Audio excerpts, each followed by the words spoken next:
Voici une vidéo bilan sur le chapitre « La lithosphère, un découpage en plaques mobiles ». Avant de commencer ce chapitre, vous devez revoir certaines notions de quatrième sur les séismes, les volcans, la lithosphère et la sténosphère.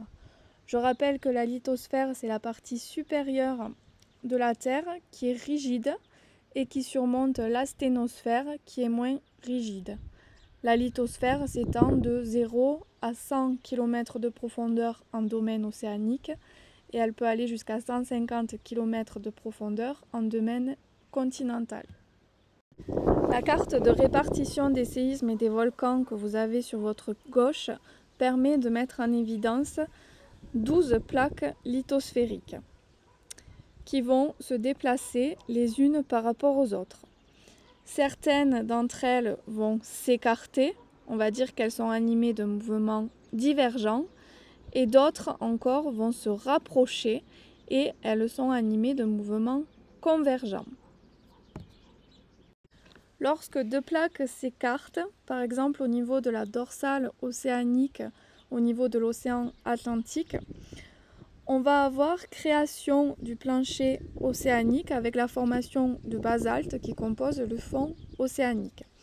Donc on va avoir une remontée de la sténosphère et un amincissement de la lithosphère qui va permettre la fusion de ce magma en profondeur qui va remonter pour créer au niveau de l'axe de la dorsale du plancher océanique. Donc de part et d'autre de la dorsale, on va avoir l'âge des fonds océaniques qui va être de plus en plus vieux lorsqu'on va s'éloigner de la dorsale, ce qui est signe d'un mouvement de divergence et donc que les plaques s'écartent au niveau des dorsales océaniques. Si de la lithosphère se crée au niveau des dorsales océaniques, il va falloir avoir au niveau de certaines zones de la surface de la Terre disparition de cette lithosphère pour que le volume de la Terre n'augmente pas. Vous savez que le volume de la Terre est constant. Ces zones sont appelées les zones de subduction, par exemple au niveau de la cordillère des Andes. On remarque au niveau des zones de subduction que plus on s'éloigne de la fosse océanique ou fosse de subduction, plus les foyers des séismes sont profonds. On peut arriver à retrouver des foyers de séisme allant jusqu'à 500-600 km de profondeur.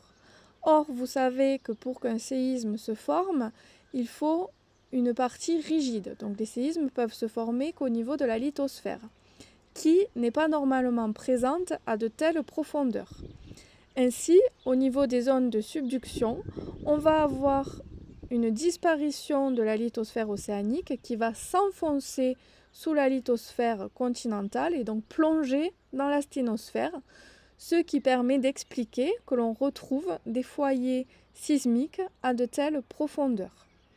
Au niveau de ces zones de subduction, on va donc avoir des mouvements de convergence.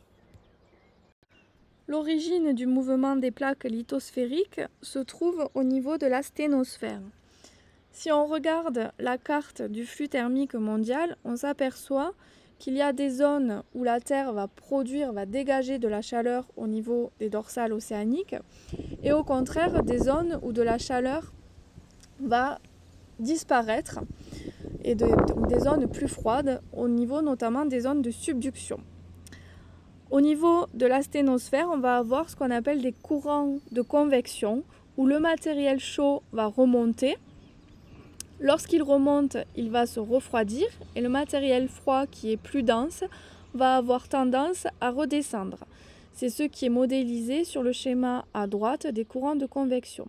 Donc ainsi, ces courants de convection présents dans la sténosphère vont créer une sorte de tapis roulant qui vont permettre de mettre en mouvement les plaques lithosphériques au-dessus de la sténosphère.